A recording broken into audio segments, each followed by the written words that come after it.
نحمده ونصلي على رسوله الكريم اما بعد فاعوذ بالله من الشيطان الرجيم بسم الله الرحمن الرحيم رب اشرح لي صدري ويسر لي امري واحلل عقدة من لساني يفقهوا قولي۔ قرآن مجید کا آغاز سورۃ الفاتحہ سے ہوتا ہے جو قرآن مجید کی سب سے افضل سورت ہے۔ نبی صلی اللہ علیہ وسلم کسی سفر میں تھے تو ایک آدمی آپ کے پاس اترا۔ وہ کہتا ہے کہ نبی صلی اللہ علیہ وسلم نے اس کی طرف متوجہ ہو کر فرمایا، کیا میں تمہیں قرآن کے افضل حصے کے بارے میں نہ بتاؤں؟ پھر آپ صلی اللہ علیہ وسلم نے اس پر الحمدللہ رب العالمین کی تلاوت کی۔ سورۃ الفاتحہ ایک بے مثال سورت ہے۔ رسول اللہ صلی اللہ علیہ وسلم نے فرمایا، اللہ عز و جل نے ام القرآن فاتحہ جیسی سورت نہ تو تورات میں نازل فرمائی اور نہ ہی انجیل میں، اور یہی سبع مثانی ہے۔ اور اللہ تعالیٰ فرماتے ہیں کہ یہی سورت میرے اور میرے بندے کے درمیان تقسیم شدہ ہے، اور میرے بندے کو وہی ملے گا جو وہ مانگے گا۔ اعوذ باللہ من الشیطان الرجیم بسم اللہ الرحمن الرحیم۔ اللہ کے نام سے ابتدا جو بہت مہربان نہایت رحم فرمانے والا ہے۔ قرآن مجید کی جب ابتدا کی جاتی ہے، آغاز کیا جاتا ہے، تو سب سے پہلے تعوذ پڑھا جاتا ہے کہ میں اپنے آپ کو اللہ کی پناہ میں دیتی ہوں شیطان مردود سے بچنے کے لیے۔ شیطان مردود کبھی بھی نہیں چاہتا کہ انسان سیدھے راستے کی طرف چلے، اور قرآن کا راستہ ہی سیدھا راستہ ہے۔ نبی صلی اللہ علیہ وسلم کا دیا ہوا راستہ ہی دراصل سیدھا راستہ ہے، لیکن شیطان کبھی بھی یہ نہیں چاہتا کہ ہم اس قرآن سے ہدایت پائیں۔ اسی طرح جب ہم اعوذ باللہ پڑھتے ہیں تو اس کا ایک صیغہ اعوذ بکلمات اللہ بھی ہے، یعنی ایک تو ہے اعوذ باللہ اور ایک ہے اعوذ بکلمات اللہ، کہ میں اللہ تعالیٰ کے سارے کلمات کے ساتھ اللہ کی پناہ میں اپنے آپ کو دیتی ہوں۔ کیونکہ آپ دیکھیے کہ اللہ سبحانہ تعالیٰ کی جو مختلف مخلوقات ہیں ان میں سے یعنی شیاطین تو بری مخلوق ہیں، لیکن اس کے ساتھ ساتھ فرشتے جو ہیں وہ اچھی مخلوق ہیں۔ تو انسان کو ایک طرف جہاں شیطان بہکاتا ہے تو وہاں دوسری طرف فرشتہ اس کے دل میں اچھا خیال بھی ڈالتا ہے، اور فرشتے جو ہیں وہ ہمارا دفاع بھی کرتے ہیں۔ تو اس لیے اللہ سبحانہ تعالیٰ کی مدد کے ساتھ قرآن کا آغاز کرنا چاہیے۔ بسم اللہ الرحمن الرحیم سے اللہ کا نام لے کر جو کہ بہت مہربان نہایت رحم فرمانے والا ہے۔ الحمدللہ رب العالمین الرحمن الرحیم مالک یوم الدین ایاک نعبد و ایاک نستعین۔ سب تعریف اللہ تعالیٰ کے لیے ہے جو تمام جہانوں کا رب ہے، نہایت مہربان ہے، بار بار رحم فرمانے والا ہے، بدلے کے دن کا مالک ہے۔ ہم صرف تیری ہی عبادت کرتے ہیں اور صرف تجھ ہی سے مدد چاہتے ہیں۔ سورۃ الفاتحہ کی اہمیت کی ایک وجہ یہ بھی ہے کہ یہ سب سے زیادہ نفع مند دعا پر مشتمل ہے۔ ابن تیمیہ کہتے ہیں کہ جب میں نے غور کیا کہ سب سے نفع مند دعا کون سی ہے تو بس وہ اللہ کی رضا کے کاموں پر مدد مانگنے کی دعا ہے کہ اللہ اپنی پسند کے کاموں پر ہماری مدد فرما۔ پھر میں نے سورۃ فاتحہ کی اس آیت ایاک نعبد و ایاک نستعین میں اس دعا کو پا لیا، اور اس میں دراصل انسان اللہ کی عبادت کی بات کرتا ہے کہ اللہ میں تیرا بندہ ہوں، تیری عبادت کرتا ہوں، تیری عبادت کرنا چاہ رہا ہوں۔ اور جیسا کہ آئندہ رمضان آ رہا ہے تو اس میں ہم عام دنوں سے زیادہ انشاءاللہ اللہ تعالیٰ کی عبادت کریں گے۔ تو یہ عبادت جو ہے یہ اللہ سبحانہ تعالیٰ کی محبت کا نام ہے، یعنی عبادت کے 3 ارکان ہوتے ہیں، جن میں سب سے پہلا رکن جو ہے کمال درجے کی محبت ہونا۔ والذین آمنوا اشد حبا للہ، وہ لوگ جو ایمان لائے اللہ کی محبت میں سب سے زیادہ شدید ہوتے ہیں۔ دوسری بات یہ ہے کہ کامل درجے کی امید ہونا، وَيَرْجُونَ رَحْمَتَهُ، کہ وہ اس کی رحمت کی امید رکھتے ہیں۔ اور تیسرے اللہ تعالیٰ کا کامل خوف ہونا، یعنی یہ 3 چیزیں انسان کے اندر ہوں تو انسان عبادت گزار ہوتا ہے۔ اللہ کی محبت، اللہ کا خوف اور اللہ سے امید بھی۔ اور اللہ تعالیٰ کے علاوہ کسی اور کی عبادت کرنا جائز نہیں، اور عبادت اللہ کا حق ہے۔ اور ایاک نستعین کا مطلب ہے کہ ہم تجھ سے مدد چاہتے ہیں۔ تو جب نبی صلی اللہ علیہ وسلم نے فرمایا کہ جب تم مانگو تو اللہ سے مانگو، اور جب تم مدد چاہو تو اللہ سے مدد چاہو، کیونکہ دراصل اللہ ہی ہر چیز پر قادر ہے اور وہی انسان کو مدد دے سکتا ہے۔ جہاں تک اللہ عز و جل کی مخلوق کے علاوہ صرف اللہ سے مدد طلب کرنا ہے تو یہ اس لیے کیونکہ بندہ اکیلا اپنے فائدوں کے حصول اور اپنے نقصانوں کو ہٹانے سے عاجز ہے. یعنی اگر میں چاہوں کہ میں اکیلی ہی اپنے فائدے حاصل کر لوں یا جو بھی کوئی نقصان دہ چیز ہے یا تکلیف دہ چیز ہے اس سے چھٹکارا پا لوں تو یہ میرے بس کی بات نہیں ہے. کیونکہ انسان کی دین کی مصلحتیں ہوں یا دنیا کی فائدے کی چیزیں ہوں، اللہ کے سوا اس کی مدد کوئی بھی نہیں کر سکتا. اور جس کی مدد اللہ کرے اسی کو مدد حاصل ہوتی ہے، اور جس کو اللہ چھوڑ دے اس کی پھر کوئی مدد کرنے والا نہیں ہوتا، وہ بے یار و مددگار ہو جاتا ہے. اسی لیے ہم کہتے ہیں لا حول ولا قوت الا باللہ، کہ کوئی توفیق نہیں مل سکتی، کوئی قوت نہیں ہوتی مگر اللہ کے ساتھ. یعنی ہمارا حال بدل نہیں سکتا، یعنی حال سے بھی ہے، یعنی لا حول، حال کی کوئی تبدیلی نہیں ہو سکتی، ایک حال سے دوسرے حال میں ہم نہیں جا سکتے، اور ہمارے اندر کوئی قوت بھی نہیں ہے مگر یہ کہ اللہ ہی کی دی ہوئی قوت اور اللہ ہی کی دی ہوئی طاقت سے انسان کے حالات تبدیل ہو سکتے ہیں.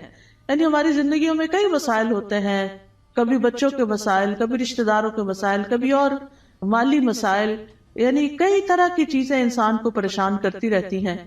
لیکن انسان کی اس ساری حالت کو کوشش کے باوجود بھی بعض اوقات خود سے انسان یا دوسرے لوگ، ہمارے ماں باپ، ہمارے شوہر، ہمارے بچے مل کے اس کو تبدیل نہیں کر سکتے. آپ نے دیکھا ہوگا جب انسان پریشان ہوتا ہے تو کبھی کسی کے پاس جاتا ہے، کبھی کسی سے دکھ بیان کرتا ہے، کبھی کسی سے مشورہ کرتا ہے، لیکن ساری باتیں کر کے چھوڑ دیتے ہیں، ہوتا ہوا تھا کچھ نہیں. ایسے میں انسان کو ٹھیک ہے مشورہ کر لینا چاہیے، مدد لینی چاہیے، لیکن اللہ سبحانہ وتعالیٰ سے ہی اصل میں مدد لینی چاہیے اور خوب خوب دعائیں کرنی چاہیے. اور اگر یہ کلمہ بھی بار بار انسان پڑھتا رہے نا، ایاک نعبد و ایاک نستعین، کہ صرف تیری ہم عبادت کرتے ہیں اور تجھ سے ہم مدد چاہتے ہیں، تو انشاءاللہ اللہ کی مدد آئے گی. بندہ کس کس کام میں اللہ کی مدد کا محتاج ہے؟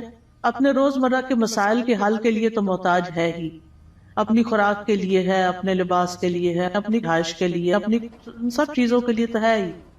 لیکن خاص طور پر اللہ کی عبادت کے لیے ہم سب سے زیادہ اس کے محتاج ہیں کہ ہم اس سے مدد مانگے. تو انسان اللہ تعالیٰ کے احکام بجا کے نہیں لا سکتا جب تک انسان کو اللہ کی مدد حاصل نہ ہو. برائی چھوڑنا چاہتے ہیں، اپنی کوئی بری عادت چھوڑنا چاہتے ہیں، تو ہم اس کو چھوڑ نہیں سکتے جب تک اللہ کی مدد ہمیں حاصل نہ ہو. اسی طرح دنیا میں ہماری جو تقدیر ہے، اس تقدیر میں جو غم لکھے ہیں، ان غموں سے چھٹکارا نہیں پا سکتے جب تک کہ اللہ کی مدد حاصل نہ ہو. تو اس لیے بہت ضروری ہے کہ ہم دنیا کے معاملات میں بھی اللہ کی مدد لیں، اور پھر موت کے وقت، یعنی موت کے وقت کی جو سختیاں ہیں، اور قیامت اور برزخ یعنی قبر کے عذاب اور قبر سے متعلق جو مشکلات ہیں، اور قیامت کے دن کی جو ہولناکیاں ہیں، ان سب میں بھی ہمیں اللہ سے مدد لینی چاہیے. ان سب کاموں میں اللہ عز و جل کے سوا کوئی بھی مدد کرنے کی طاقت نہیں رکھتا. تو جو شخص اللہ کی مدد طلب کرنے کا حق ادا کرتا ہے تو اللہ تعالیٰ ان کاموں میں اس کی مدد بھی کرتا ہے. اہدنا الصراط المستقیم، تو ہمیں سیدھا راستہ دکھا، کیونکہ ہدایت سب سے بڑی ضرورت ہے جو انسان مانگتا ہے اللہ تعالیٰ سے. یعنی مانگنے کی چیزیں تو بہت ہیں، لیکن سب سے اہم ترین چیز جو ہے وہ ہدایت ہے، کہ اللہ تعالیٰ ہمیں ہدایت عطا فرمائے. کیونکہ ہدایت جس کو مل گئی تو وہ متقین میں سے ہو جائے گا، اور جس کے اندر تقویٰ آ گیا اس کو مزید ہدایت بھی ملے گی. اور جو متقین میں سے ہو جائے گا تو من یتق اللہ یجعل لہ مخرجا ویرزقہ من حیث لا یحتسب، جو اللہ سے ڈرے گا وہ اس کے لیے نکلنے کا کوئی راستہ بنا دے گا اور اسے وہاں سے رزق دے گا جہاں سے وہ گمان بھی نہیں کرتا ہوگا، یعنی جہاں سے وہ سوچ بھی نہیں سکتا. تو اس لیے انسان کو ہدایت کی ضرورت ہے اور ہدایت اللہ سے مانگتے ہی رہنا چاہیے. آپ دیکھیے کہ حیرانی کی بات ہے کہ دن میں 5 نمازوں کی ہر رکعت میں ہم سورۃ فاتحہ پڑھتے ہیں. سورۃ فاتحہ کے اندر ہم اللہ سے ہدایت ہی مانگتے رہتے ہیں کہ اللہ تو ہمیں ہدایت دے دے، ہمیں ہدایت دے دے. یعنی انسان کو مل بھی جائے تو بھٹکنا بڑا آسان ہوتا ہے، دل کا ٹیڑھا ہونا بڑا آسان ہوتا ہے. تو اس لیے بہت ضروری ہے کہ ہم سب دل لگا کے یہ دعا کرتے رہیں. نبی صلی اللہ علیہ وسلم ایک اور دعا بھی کرتے تھے، اللہم انی اسألک الہدی والتقی والعفاف والغنی، کہ اے اللہ میں تجھ سے ہدایت، تقوی اور پاک دامنی اور دل کا غنا مانگتا ہوں. اسی طرح ایک اور دعا ہے، اللہم اہدنی وسددنی، اے اللہ تو مجھے ہدایت عطا فرما اور سیدھا رکھ، یعنی درست رکھ کہ ادھر ادھر نہ ہو جاؤ۔ اسی طرح نبی صلی اللہ علیہ وسلم تہجد کے وقت اللہ تعالیٰ سے سیدھے رستے کی ہدایت کی دعا مانگتے تھے، اور اپنی تہجد کی نماز شروع ہی اس دعا سے کرتے تھے، اللہم رب جبریل و میکائیل و اسرافیل فاطر السماوات والارض عالم الغیب والشہادۃ انت تحکم بین عبادک فیما کانوا فیہ یختلفون اللہم اہدنی لما اختلف فیہ من الحق انک تہدی من تشاء الی صراط مستقیم۔ اے اللہ، جبریل، میکائیل اور اسرافیل کے رب، آسمانوں اور زمین کے پیدا کرنے والے، ہر غیب اور حاضر کو جاننے والے، تو اپنے بندوں میں ان چیزوں کا فیصلہ کرے گا جن میں وہ اختلاف کرتے ہیں۔ اے اللہ، مجھے اس حق کی طرف رہنمائی دے جس میں اختلاف کیا گیا ہے، یقیناً تو جس کو چاہتا ہے سیدھے رستے پہ چلاتا ہے۔ یعنی جن چیزوں میں لوگ اختلاف کر رہے ہیں کہ یہ سیدھا رستہ ہے کہ نہیں، تو اللہ مجھے اس میں سیدھا رستہ دکھا دے۔ اب دیکھیں، ایک تو ہوتا ہے کہ ہم دین کی طرف نہ آئیں، لیکن ہم جب دین کی طرف آ بھی جاتے ہیں نا، تو اس میں بھی لوگ، کوئی کہتا ہے یہ کرو، کوئی کہتا ہے وہ کرو، تو انسان پھر کنفیوز ہوتا ہے کہ میں کیا کروں اور کیا نہ کروں۔ تو ایسے میں جہاں بھی اختلاف ہو، بہتر یہی ہے کہ انسان اللہ سے اس میں صحیح رہنمائی کی دعا مانگے۔ یعنی دو لوگوں کے بیچ میں کوئی مس انڈرسٹینڈنگ، کوئی اختلاف ہو جاتا ہے، ہر انسان کیا سمجھتا ہے میں ٹھیک ہوں، اور وہ اپنا نقطہ نظر جو ہے یا اپنا پوائنٹ آف ویو جو ہے وہ بہت شدت کے ساتھ بیان کرتا ہے، لیکن اصل بات یہ ہے کہ انسان اللہ سبحانہ تعالیٰ سے جب مدد مانگتا ہے کہ اللہ اس اختلاف میں مجھے ہدایت دے، تو ہی سیدھے رستے پر ہوتا ہے۔ پھر اسی طرح یہ ہے کہ بچوں کو بھی صحیح فیصلے کرنے کے لیے ہدایت کی دعا دینی چاہیے۔ عبد الحمید بن سلمہ کہتے ہیں کہ ان کے والدین ان کے متعلق اپنا مقدمہ لے کر نبی صلی اللہ علیہ وسلم کی خدمت میں حاضر ہوئے۔ میرے والدین میں سے ایک مسلمان تھا، دوسرا نہیں تھا، کافر تھا۔ نبی صلی اللہ علیہ وسلم نے بچے کو اختیار دیا تو وہ ان دونوں میں سے جو کافر تھا اس کی طرف متوجہ ہو گیا۔ تو آپ کو فکر لگی کہ یہ اگر کافر لے جائے گا تو بچے کو کافر بنا دے گا۔ تو آپ صلی اللہ علیہ وسلم نے اسی وقت دعا کی، اللہم اہدہ، اللہ اس کو ہدایت دے دے۔ تو وہ مسلمان کی طرف متوجہ ہو گیا۔ تو پھر آپ نے فیصلہ اس کے حق میں کیا، کیونکہ آپ خود سے نہیں اس بچے کو کہہ سکتے تھے یا خود سے دے نہیں سکتے تھے، وہ بچے کی چوائس پر تھا کہ وہ کدھر جانا چاہتا ہے۔ تو آپ نے اس کے لیے دعا شروع کر دی۔ اس سے پتہ چلتا ہے کہ زندگی کے چھوٹے چھوٹے معاملات میں آپ لوگوں کی فکر کتنی کرتے تھے، ان کے لیے دعائیں کیسی کرتے تھے، اور سب سے زیادہ تو ان کی ہدایت اور ان کی آخرت کی فکر۔ پھر اسی طرح یہ ہے صراط الذین انعمت علیہم، راستہ ان لوگوں کا جن پر تو نے انعام کیا۔ یعنی ہم سیدھا راستہ تو مانگتے ہیں، لیکن ہمیں یہ نہیں پتا کہ وہ کیسے پتا چلے گا، کون سا ہمارے لیے نمونہ ہے، کن لوگوں کو ہم فالو کریں۔ کیونکہ پڑھی ہوئی چیزیں، سنی ہوئی چیزیں انسان جب کرنے لگتا ہے تو طریقہ فرق ہو جاتا ہے، لیکن جب کسی کو کرتے ہوئے دیکھتا ہے تو آسانی ہو جاتی ہے۔ اس کی مثال ایسے ہی ہے کہ جیسے آپ اگر کسی سے ریسیپی پوچھتے ہیں کہ میں یہ فلاں چیز کیسے بناؤں، تو آپ نے دیکھا ہوگا جیسے آلو گوشت ہے مثال کے طور، تو ہر گھر کے بنانے کا طریقہ فرق، اور ہر ایک ٹائم بھی فرق لیتا ہے۔ کوئی جلدی سے بنا کے رکھ دیتا ہے، کوئی آہستہ آہستہ بناتا ہے، کوئی ایک طریقے سے، کوئی دوسرے طریقے سے۔ تو اب اگر آپ صرف ریسیپی پوچھیں گے تو ہو سکتا ہے کوئی چیز مس ہی کر دے اس میں سے۔ تو جب آپ کسی کو بناتے ہوئے دیکھیں گے، صرف ایک دفعہ دیکھنے کی ضرورت ہے، تو آپ کو بہت آسان ہو جائے گا وہ کام کرنا۔ کوئی بھی چیز ہو، جب آپ کسی کو کرتے ہوئے دیکھتے ہیں تو وہ آسان ہو جاتی۔ زبانی ایکسپلین کر کر کے انسان کہیں نہ کہیں غلطی کر جاتا ہے، کچھ نہ کچھ مس کر جاتا ہے۔ اور آج اہدنا الصراط المستقیم پہ بات ہونی تھی، تو اللہ نے ہمیں وہ گما کے آئے ہیں تو پتہ چلے کہ اگر ایک ٹرن بھی زندگی میں الٹا لیتے ہیں، کہیں غلط فیصلہ کرتے ہیں، تو کہیں سے کہیں پہنچ جاتے ہیں، بالکل ہی یعنی قریب آنے کی بجائے اور دور نکل جاتے ہیں، صرف ایک ٹرن اگر غلط لے لیں آپ۔ تو اسی طرح زندگی میں ہم صحیح جا رہے ہوتے ہیں، کہیں کوئی بیچ میں آ کے ہمیں کوئی غلط بات بتا دیتا ہے، ہم اس کے پیچھے لگ جاتے ہیں، اصل راستے کو چھوڑ کے چل بھائی وہ کہیں سے کہیں پہنچ گئے، تو وہ اللہ سے تو دور کر دیتا ہے نا انسان کو۔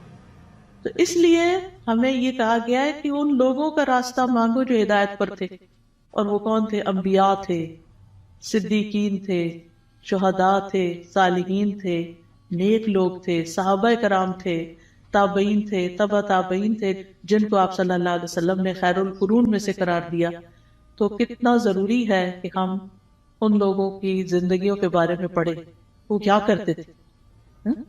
ہم آج کے لوگوں کو رول ماڈل بنا لیتے ہیں، وہ بیچارے تو خود بعض اوقات نہیں سمجھتے کہ انہیں کیا کرنا چاہیے. تو اصل رول ماڈل جو ہیں ہمارے وہ صحابہ کرام ہیں، صحابیات ہیں، کہ انہوں نے نمازیں کیسے پڑھی، ان کے روزے تہجد کیسے تھے، ان کا صدقہ خیرات کیسا تھا، ان کے لوگوں سے معاملات کیسے تھے، ان کی خوشی اور ناراضگی کیسی تھی. تو اگر ہم ان چیزوں کے بارے میں پڑھتے رہیں گے، جانتے رہیں گے، تو آپ دیکھیں گے کہ بہت سی چیزیں درست ہو جائیں گی. یعنی اپنی غلطیاں بھی نظر آئیں گی اور جو اچھے کام ہیں وہ بھی. اور ان کی زندگی کے واقعات اور حالات بہت موٹیویشنل بھی ہوتے ہیں. یعنی اگر آپ صحابہ کی کہانیاں پڑھیں تو انسان روئے بغیر رہ نہیں سکتا. مجھے یاد ہے جب میں نے ہائی اسکول ختم ہی کیا تھا تو چھٹیاں تھی کافی ساری، تو اس میں میں نے بکس پڑھنی شروع کر دی. اور سب سے زیادہ مجھے جن بکس نے انسپائر کیا وہ اسی طرح کی لائف سٹوریز تھیں. یعنی جو بڑے لوگوں کی کہانیاں اور نیک لوگوں کی کہانیاں. اس میں ہم کہتے ہیں اچھا یہ لوگ اس طرح کر سکتے ہیں تو ہم نہیں کر سکتے، یہ بھی تو اسی دنیا میں رہتے ہیں. تو اس سے پھر انسان کو انسپریشن بہت ملتی ہے. تو یہاں بھی اللہ تعالیٰ نے جو سیدھا رستہ بتایا ہے وہ ان لوگوں کا رستہ اختیار کرنے کے لیے کہا ہے کہ جن پر اللہ نے انعام کیا، ان کا نہیں جن پر اللہ تعالیٰ غضبناک ہوا، اور نہ ان کا جو بھٹکے ہوئے ہیں.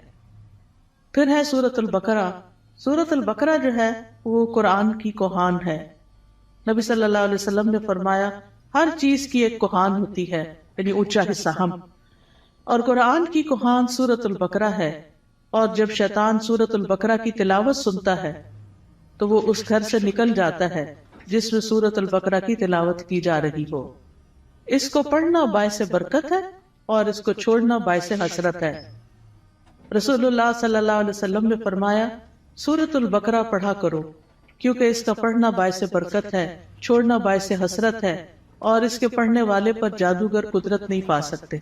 یعنی ایسے لوگ جادو سے محفوظ رہتے ہیں جو سورۃ البقرہ پڑھتے رہتے ہیں. اب اس کا طریقہ کیا ہے؟ کیونکہ لوگ پوچھتے ہیں کہ اچھا پھر کیسے پڑھیں.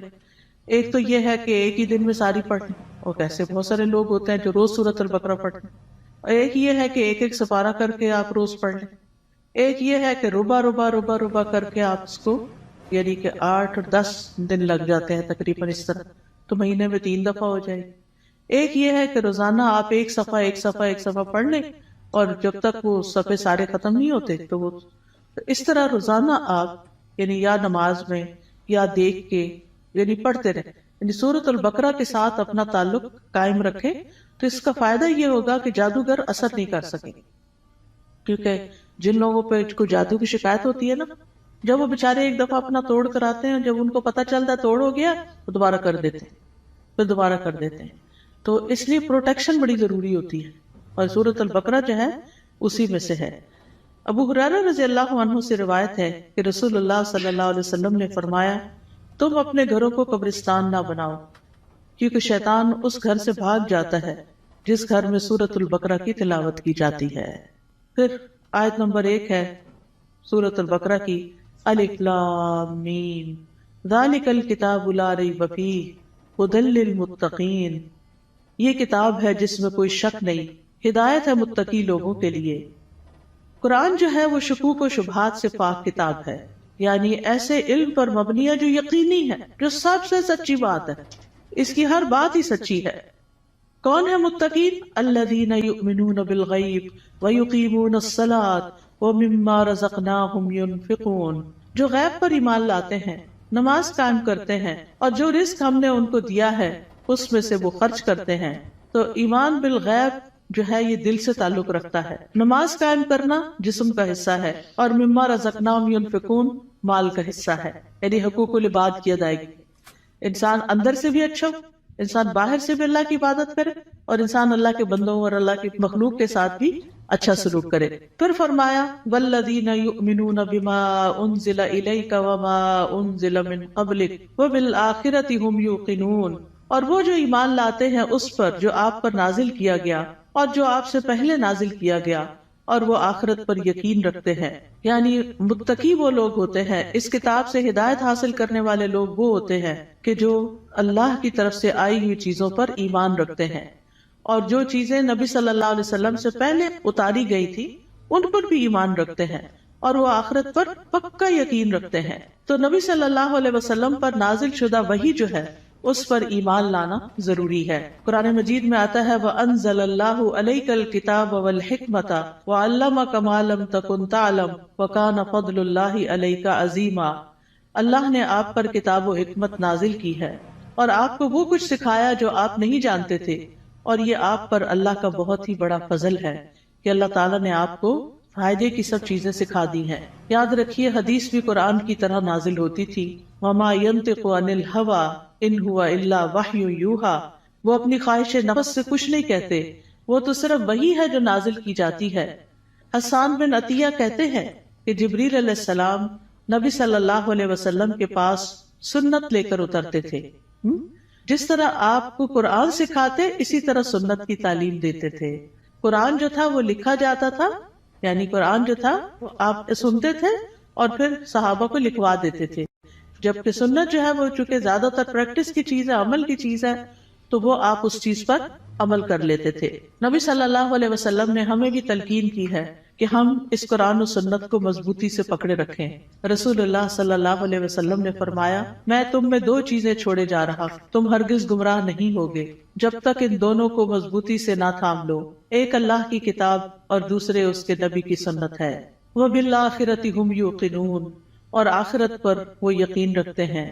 یقین کا معنی جو ہے وہ ایسا ایمان ہے جس کی طرف شک داخل، یعنی اتنا پکا کہ جیسے انسان اپنی آنکھوں سے کوئی چیز دیکھ رہا ہوتا ہے تو اس پر یقین ہوتا ہے کہ میں کوئی جھوٹ نہیں دیکھ رہا، مجھے حقیقت ہے.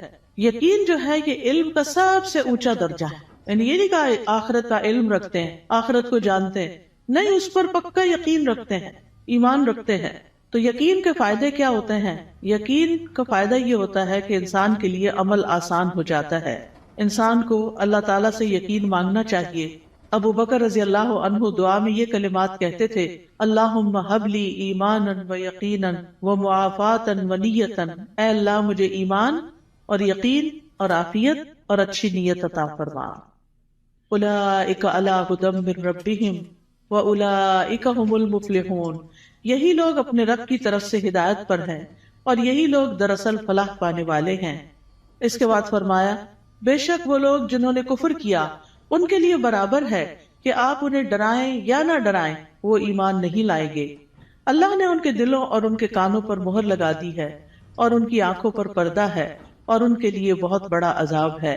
گناہ جب دل پہ پے در پے آتے ہیں تو دل کو بند کر دیتے ہیں، اور جب اسے بند کر دیتے ہیں تو اللہ کی طرف سے ٹھپا اور مہر لگ جاتی، پھر ایمان اندر نہیں داخل ہوتا. اس لیے پھر انسان کا کفر سے چھٹکارا پانے کا کوئی رستہ نہیں رہ جاتا. ختم اللہ علی قلوبہم.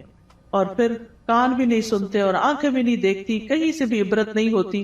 انسان ایسے ہی جانوروں کی طرح زندگی گزار کر پھر اللہ کے پاس چلا جاتا ہے اور وہاں جا کر بہت بڑے عذاب کا سامنا کرتا ہے. اس کے بعد ایک تیسرے گروہ کی بات کی گئی اور وہ ہے منافقوں کا گروہ. وَمِنَ النَّاسِ مَن يَقُولُ آمَنَّا بِاللَّهِ وَبِالْيَوْمِ الْآخِرِ وَمَا هُمْ بِمُؤْمِنِينَ. لوگوں میں سے کچھ ایسے بھی ہوتے ہیں جو کہتے ہیں ہم اللہ اور یوم آخرت پر ایمان لائے، حالانکہ وہ مومن نہیں ہوتے. وہ اللہ کو دھوکہ دیتے ہیں اور ان لوگوں کو جو ایمان لائے، اور نہیں وہ دھوکہ دیتے مگر اپنے آپ ہی کو، اور وہ اس کا شعور نہیں رکھتے. فی قلوبہم مرض فزادہم اللہ مرضا ولہم عذاب علیم بما کانوا یکذبون.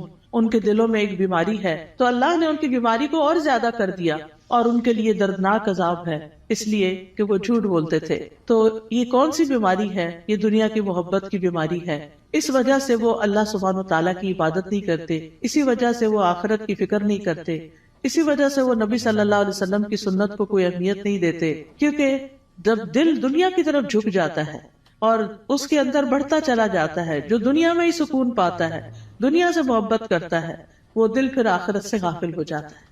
اور جب آخرت سے غافل ہو جاتا ہے تو پھر اللہ سبحانہ و تعالیٰ ایسے بندے کو اس کے نفس کے حوالے کر دیتے ہیں اور پھر آخرت میں اس کے لیے دردناک عذاب ہے. اور جب ان سے کہا جاتا ہے کہ زمین میں فساد نہ کرو تو وہ کہتے ہیں کہ ہم تو اصلاح کرنے والے ہیں. خبردار، بے شک وہی لوگ فساد کرنے والے ہیں لیکن وہ شعور نہیں رکھتے.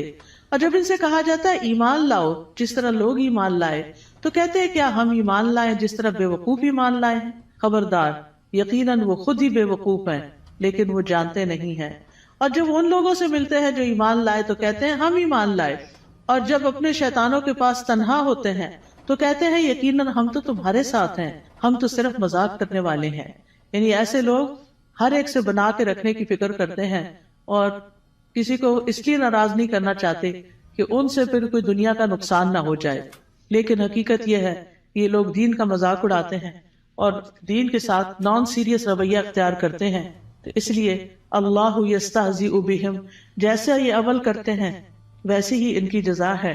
اللہ بھی ان سے مذاق کرتا ہے اور انہیں ان کی سرکشی میں مہلت دیے جا رہا ہے تو وہ بھٹکتے پھرتے ہیں. یعنی اللہ سبحانہ وتعالی کا ان کے ساتھ استہزاء یہ ہے کہ وہ ان کے بدبختی کے اعمال اور خبیث حالات کو ان کے سامنے مزین کر دیتا ہے. یعنی انہیں اپنی برائیاں جو ہیں وہ اچھی لگنے لگتی، جیسے جھوٹ بولنا، دھوکہ دینا، کہنا یہ تو سمارٹنس ہے، دیکھو میں نے فلاں کو کیسے بیوقوف بنایا، اور پھر تنہائی میں بیٹھ کے اس پہ ہنستے ہیں. تو یہ چیزیں جو ہیں یہ انسان کے اپنے ہی لیے نقصان دہ ہوتی ہیں.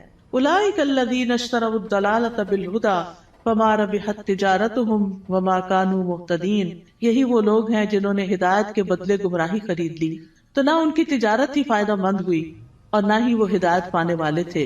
ان کی مثال اس شخص کی طرح ہے جس نے آگ جلائی، تو جب آگ نے اس ماحول کو روشن کر دیا اللہ ان کا نور لے گیا اور انہیں اندھیروں میں چھوڑ دیا، وہ دیکھ نہیں پاتے. یعنی ان کے دل کا نور ختم ہو گیا ان کے اپنے اعمال کی وجہ سے.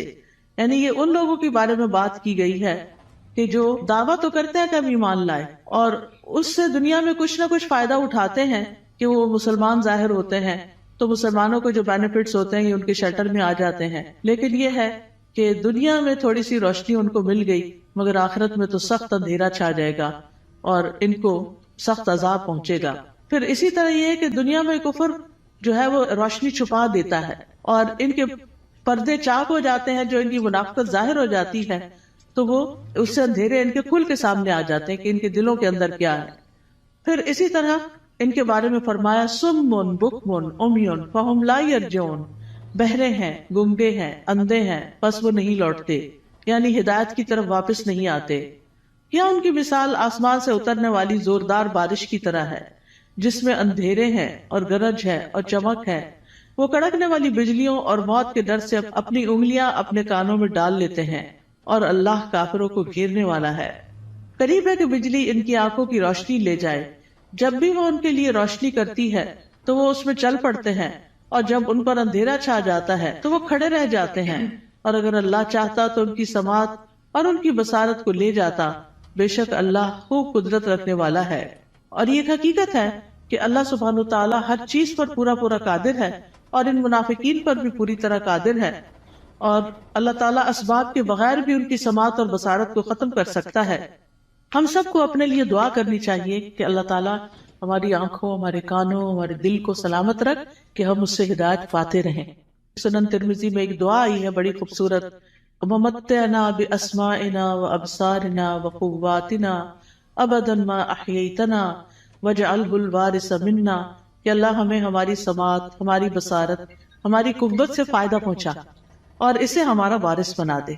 پھر اس کے بعد اگلا رکوع شروع ہوتا ہے، یا ایھا الناس اعبدوا ربکم الذی خلقکم والذین من قبلکم لعلکم تتقون.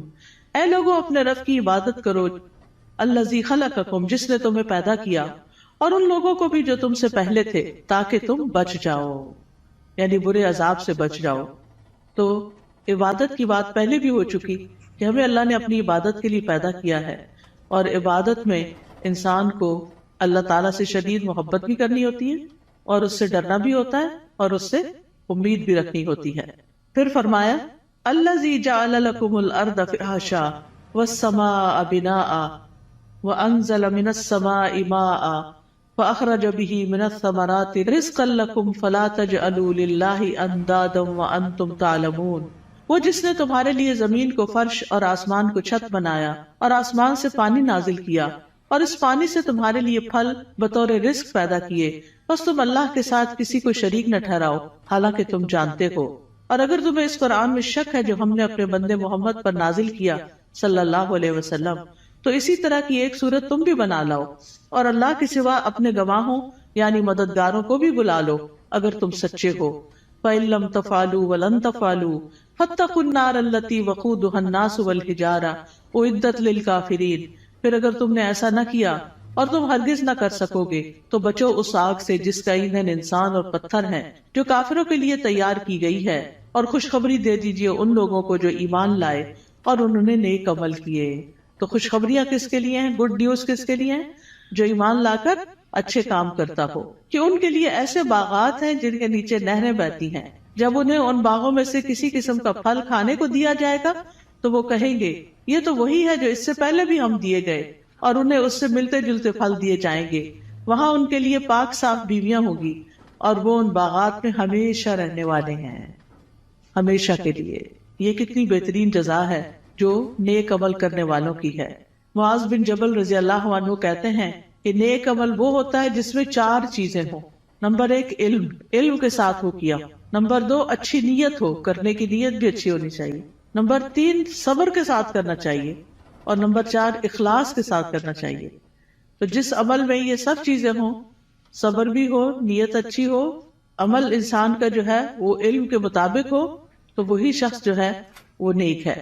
وَأُتُوا بِهِ مُتَشَابِهًا، اور وہ جنت میں ملتے جلتے پھل دیے جائیں گے، یعنی جنت کے پھل اگرچہ ایک دوسرے سے ملتے جلتے ہوں گے لیکن ان کا ذائقہ بڑا مختلف ہوگا۔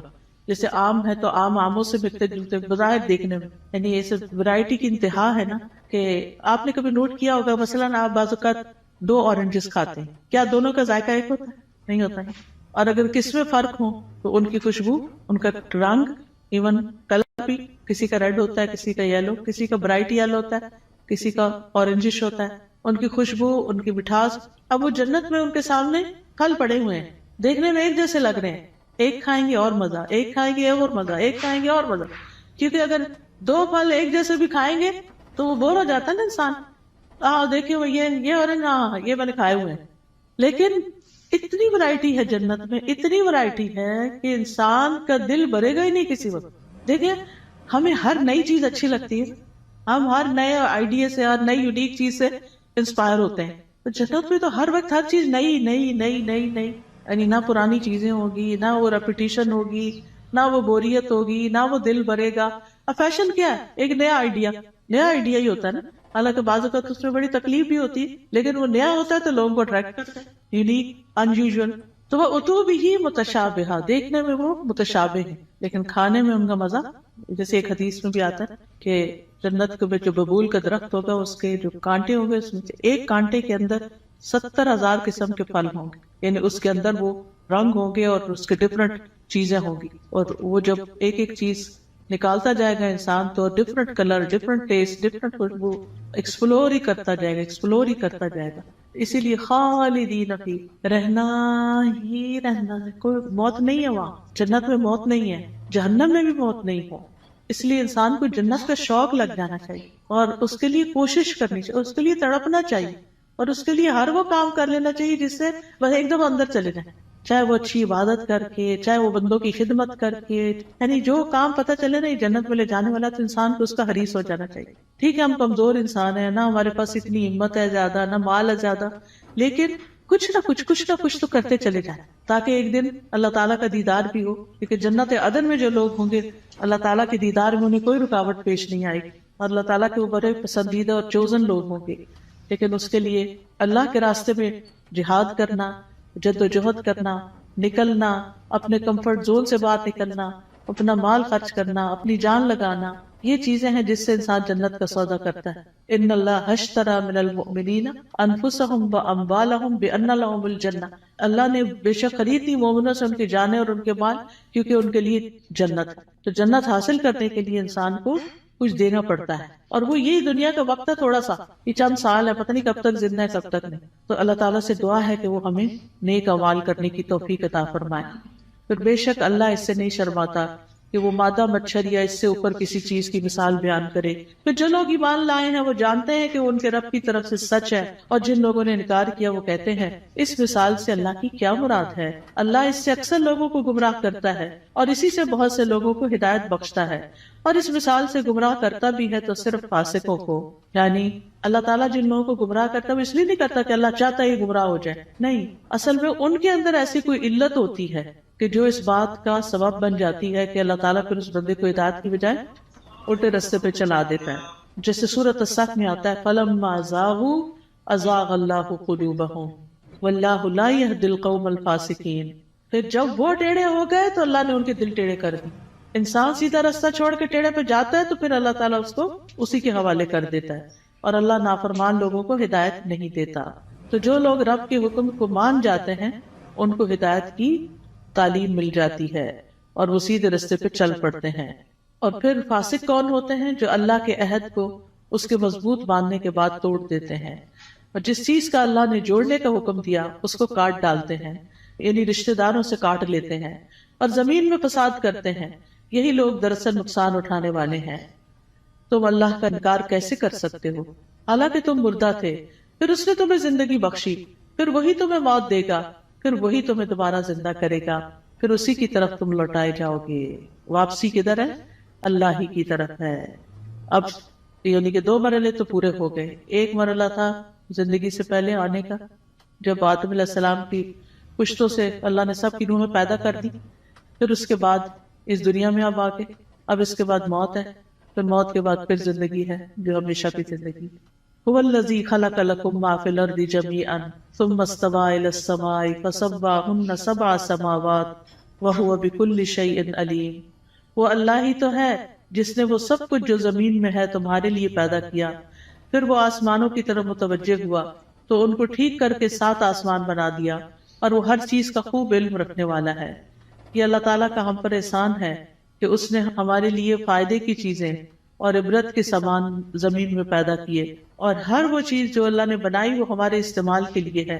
تو اللہ تعالیٰ سے دعا ہے کہ وہ ہمیں ان نعمتوں سے بھرپور فائدہ اٹھا کر اس کی اطاعت میں اپنی جان لگانے کی توفیق عطا فرمائے. وآخر دعوانا ان الحمد للہ رب العالمین.